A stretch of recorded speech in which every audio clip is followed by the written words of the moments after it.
अभी धरना चल रहा है, क्या मांग के लिए धरना चल रहा है, कब तक चलेगा, क्या मांग? मांगे तो कई हैं। विभागों की अगर बात करें तो ऐसा कोई विभाग नहीं बचता जहाँ किसान परेशान ना हो। चाहे बिजली विभाग की बात हो, चाहे चकबंदी विभाग की बात हो, चाहे खाद और डीएपी की किल्लत हो, सारे मुद्दे हैं। सिंचाई विभाग से किसान सारा मतलब जहाँ जहाँ से नदियां, जहाँ जहाँ से हमारे रजवाए निकल रहे हैं, वहां पानी की सही समय पे सुचारू रूप से सप्लाई नहीं है।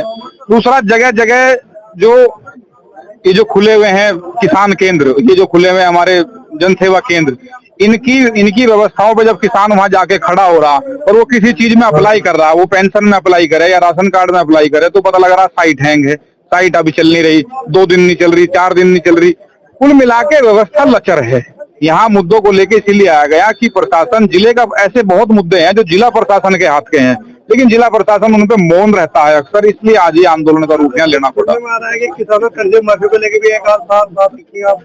नहीं, हमने किसान कर्ज माफी का आज हमने यहाँ 2 ज्ञापन तैयार करे हैं। एक तो जो जिले के मुद्दे हैं जिनका ज्ञापन हम डीएम साहब को देंगे, एक है जो माननीय मुख्यमंत्री जी को लो, जो हम शासन से चाहते हैं। क्या किसान का हक नहीं है 60 साल की उम्र के बाद उसे 5,000 की पेंशन मिले? क्या किसान का हक नहीं है उसे, अगर उसके राशन कार्ड में 2 बच्चे भी हैं तो उसका आयुष्मान कार्ड बने? क्या नियम है कि 6 यूनिट होंगी तभी आयुष्मान कार्ड बनेगा? फिर ये ढकोसला किस बात का कर रखा?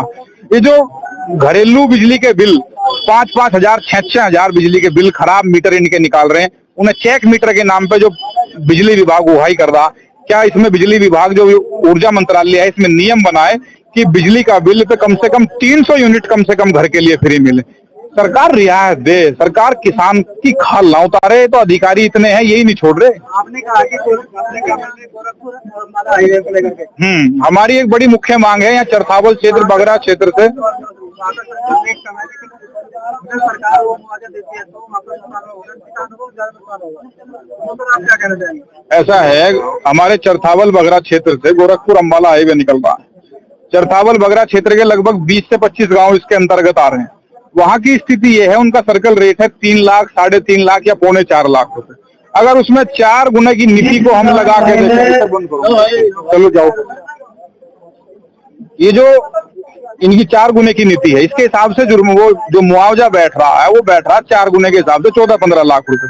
जबकि मौजूदा जमीन की जो रेट है वहाँ 30 लाख, 50 लाख, 35 लाख, 25 लाख, मतलब 14 लाख में तो कोई जमीन है ही नहीं, चाहे कैसी भी जमीन है। तो ये जो लूट सरकार ने मचाई है एक हाईवे बनाने के नाम पे, सरकार हाईवे बनाओ, खूब बनाओ।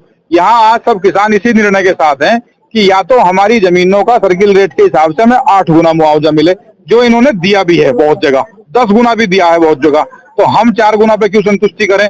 दूसरी चीज, अगर ये मुआवजा नहीं दे रहे, देने में सक्षम नहीं है, तो हमारी जमीनों की तरफ पुनः चलें, क्योंकि वहां हम फिर हाईवे नहीं बनने देने के, चाहे हमें फिर वहां अपनी लाशों के ढेर लगाने पड़े। आपने कहा कि क्रेडिट कार्ड की लिमिट बढ़ाई जाए। ऐसा है, क्रेडिट कार्ड आप लोग सब जानते हैं, क्रेडिट कार्ड के कितने रुपए रख रखे? 1 बीघा के कितने? 20,000, 25,000। जमीन की कीमत कितनी है? 10 लाख, 15 लाख, 20 लाख। तो 20 लाख की जमीन को 20,000 में गिरवी रखने का कौन सा नियम है? इसकी कम से कम 1 लाख रुपए बीघा करे किसी चीज का।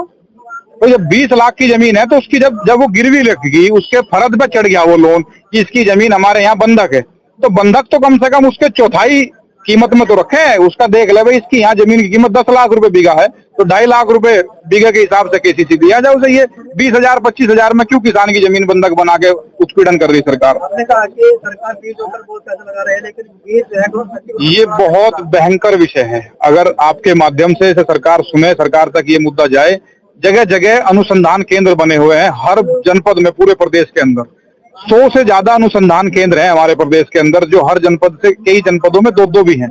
लेकिन समस्या ये है उन जनपदों में पुराने बीज को ही ढोना, पुराना बीज गेहूं का हो, पुराना बीज चाहे गन्ने का हो, चाहे धान का हो, पुराने बीज को ही बोके और उसको ही सर्वे करा के और उसी के नाम पे सरकार से उगाही कर लेनी। जो अनुसंधां केंद्र है विशेष रूप से जहाँ नए बीज के लिए पैसा आ रहा, उस पर तो माननीय मुख्यमंत्री जी विशेष टीम बना के कार्रवाई कराएं। इसमें करोड़ों का, सैकड़ों करोड़ों का घोटाला हर साल हो रहा।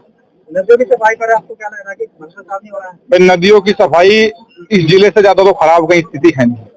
ये हमारी काली नदी गुजर के यहाँ से बेगराजपुर क्षेत्र से और हमारे उधर खतौली और बुढ़ाना के क्षेत्र से निकल रही, इसमें दुनिया भर के जो भोपा इंडस्ट्रियल एरिया है और जो बेगराजपुर के जो कई इंडस्ट्रियल हैं, इतना जहरीला पानी हम पिछले कई दशकों से हम दशक भर से कम इस पर आंदोलन कर रहे हैं और अधिकारियों ने कार्रवाई भी करी, लेकिन ये बंदर बाट हो जाए, आज जुर्माना लगेगा, आज उसके नोटिस कटेंगे, कल वो सेटिंग हो जाएगी और अपने आप ही फिर अगले दिन से फिर चालू काम। तो हिंडन नदी और काली नदी जो हमारे जनपद से गुजर रही है, इनके लिए जिलाधिकारी विशेष रूप से मुख्य टीम बनाकर इनकी जांच कराए। जो उसमें जहरीला पानी छोड़ रहा है उसके फर्म को सीज करा जाए, उसकी फैक्ट्री को सीज करें, उस पर 1,50,000 का जुर्माना ना लगाए। 1,50,000 रुपए उसके लिए कुछ नहीं है, वो हर महीने भी जुर्माना भरता रहेगा, लेकिन जो गांवों में कैंसर फैल रहा वो नहीं रुकने का। आयुष्मान कार्ड जितना घोटाला फिलहाल कहीं नहीं चल रहा। ये स्वास्थ्य विभाग, हमारे जो मंत्री हैं, उप मुख्यमंत्री हैं, वो स्वास्थ्य विभाग के नाम पे ये कह रहे भाई पूरा स्वास्थ्य विभाग मैंने सुधार दिया, लेकिन एक आयुष्मान कार्ड की जो योजना है आयुष्मान भारत, उसमें इतना बड़ा झोल है कि सबसे पहली बात तो कि 6 यूनिट होंगी उसका राशन कार्ड में उसका आयुष्मान कार्ड बनेगा। 6 यूनिट तो 70% किसानों की भी नहीं है, ये 2 यूनिट पे लाया जाए, जिसकी 2 यूनिट हो उसका आयुष्मान कार्ड बने, उसका आयुष्मान कार्ड उसे जारी हो। और दूसरी चीज, जिनके आयुष्मान कार्ड बने हुए हैं वो निजी अस्पतालों में जब इलाज के लिए जा रहे, या तो उन्हें मना करके धक्के देकर भगाया जा रहा, या फिर अगर उन्हें एडमिट करा जा रहा तो उनका इलाज हुआ 50,000 का, 40,000 का, और सरकार को बिल भेज दे 2 लाख का, 2.5 लाख का। अगर इन्हें तथ्य चाहिए तो हम तथ्य भी दे देंगे बहुत से अस्पतालों के। सर, आपने पहले भानुगढ़ थे, आपने अपनी जो है अलग से बना दिए सेवा के नाम पे, क्या है आपका? ऐसा है, हम पहले एक संगठन में कार्य करते थे, और ऐसा है जब कोई किसान राजनीति या कोई राजनीति करता है तो जरूरी नहीं है कि वो किसी एक दल में गया तो वो उसी दल में सारी उम्र रहेगा। ऐसे 99% नेता हैं जो कभी किसी दल में काम करा और फिर जब उनकी विचारधारा अलग हुई या किसी बातों पर मतभेद हुआ और सही नीतियों पे अगर वो आंदोलन नहीं चले तो फिर उन्होंने दूसरे संगठन या दूसरे दल ज्वाइन करे हैं। ये तो 99 से भी ज्यादा लोग हैं इस देश के अंदर। और अब रही बात इस नए संगठन की, तो नया संगठन है, नया नाम है, लेकिन वही सोच है और वही क्रांति वाला खून है। विचारधारा किसानों के प्रति नहीं थी, नहीं, उनकी विचारधारा किसानों के प्रति नहीं थी या थी, ये लंबा विषय है। हमारा जिन मुद्दों को लेकर हमारी किसी बात, जो बात हमने, जैसे संगठन है, कोई घर है, एक संगठन, ये हमारे जो पदाधिकारी सब लोग खड़े हैं, एक परिवार का हिस्सा है। परिवार में हमारी जिम्मेदारी है कि हम इनकी बात को भी वरीयता दें, हम इनकी बात को भी वरीयता दें, हम अपने परिवार को सामंजस्य लेके चलें। हमारी ये, तब हम ये दिखाएंगे कि भाई हम राष्ट्रीय अध्यक्ष हैं और हमारी ही हम ही है बस, तो उसके बाद फिर थोड़ी सी भिन्नता आ जाती है। धरना जब लो अधिकारियों से सार्थक वार्ता नहीं हो जाती और उस वार्ता का सफल एक निस्तारण नहीं निकल जाता, जब तक धरना चलाएंगे, क्योंकि बड़ी मुश्किलों तो यहाँ तक पहुंचे। इन्होंने तो रास्ते में रोक के, घरों पर डिटेन कर करके लोगों को रोका, लेकिन अब एक सार्थक यहाँ से आश्वासन या सार्थक कोई पहल के साथ धरना ही उठ सकता, नहीं तो ऐसे धरना नहीं उठेगा।